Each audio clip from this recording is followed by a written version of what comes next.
my god! Tapi bohong. Few moments later.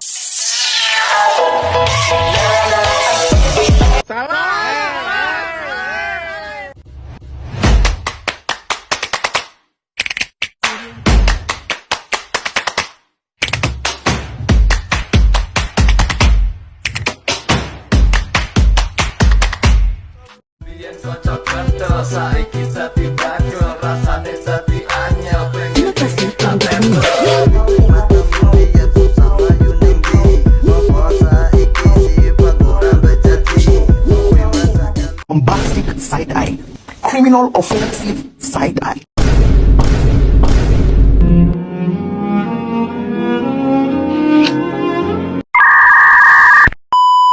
Halo semuanya, Assalamualaikum warahmatullahi wabarakatuh.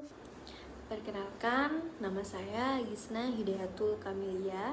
Saya dari Prodi PAI semester 4 kelas A.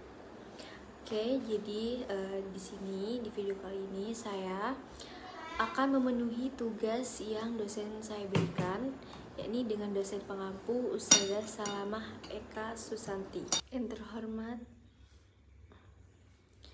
pertama-tama yang terhormat kepada Ketua Yayasan Pondok Pesantren Zainul Hasan Genggong, Kiai Haji Muhammad Hasan Tawakil Allah SHMM.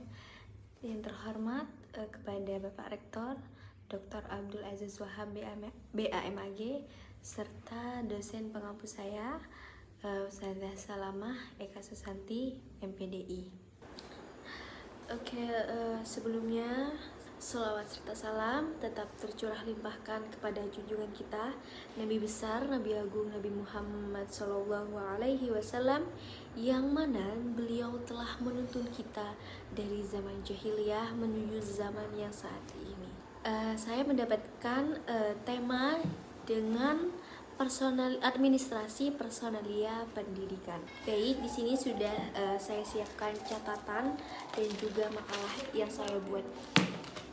Oke, jadi di sini tuh administrasi personalia pendidikan itu merupakan aspek penting dalam manajemen pendidikan yang berkaitan dengan pengelolaan tenaga pendidikan dan tenaga kependidikan.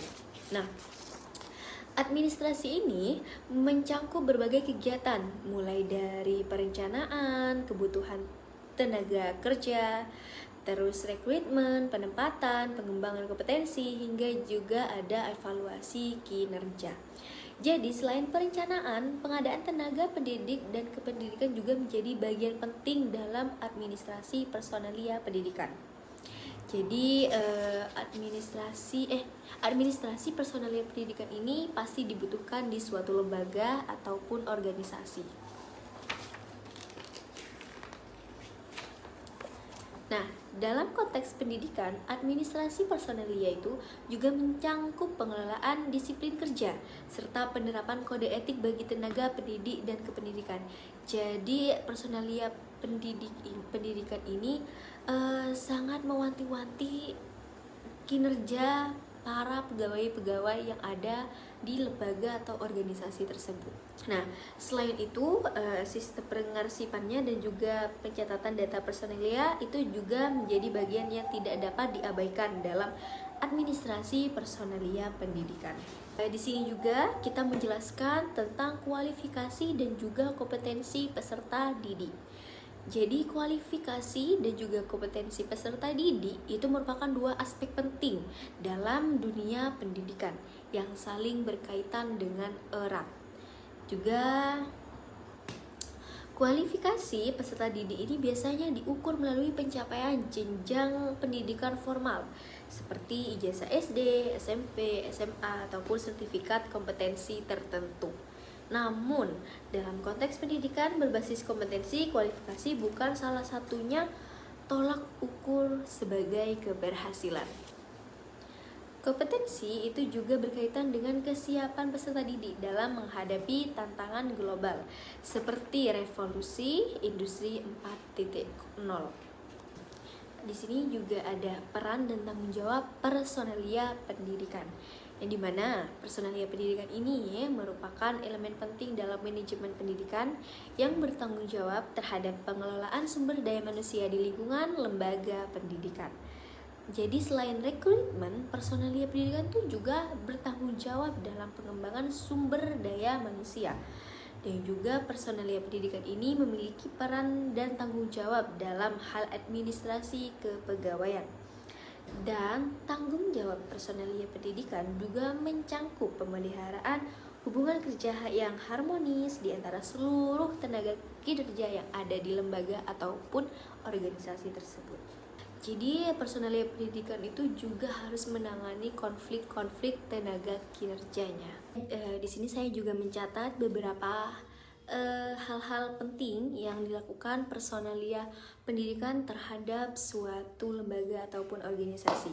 Jadi administrasi personalia pendidikan itu sebagai petugas atau pelaksanaan dalam memilih tenaga kerja. Jadi misalnya kalau di lembaga ataupun organisasi itu butuh tenaga kerja, itu yang turun adalah personalia pendidikan.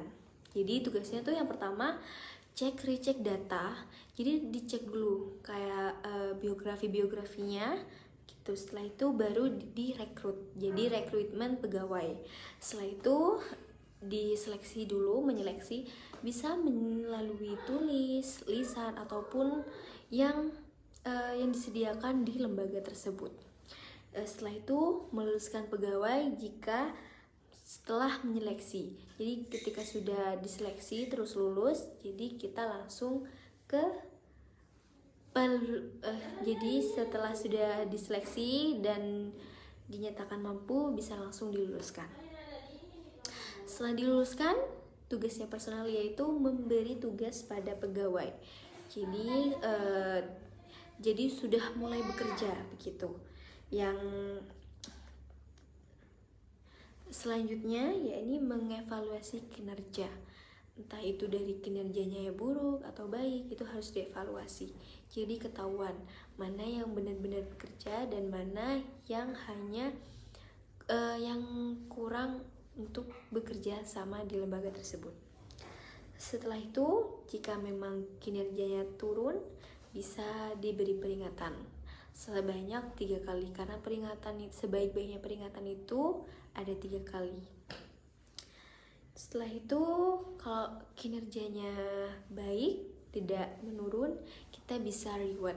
Kita bisa posisikan tempat yang layak sebagai kita posisikan ke tempat yang lebih layak pada tenaga kerja tersebut. Cukup sekian yang dapat saya sampaikan. Saya Gisna Hidayatul Kamilia, pamit undur diri. Kurang lebihnya mohon maaf. Wassalamualaikum warahmatullahi wabarakatuh. Terima kasih katanya, semua aku dirayakan. Jangan menangis, ku dimulai sampai tenang.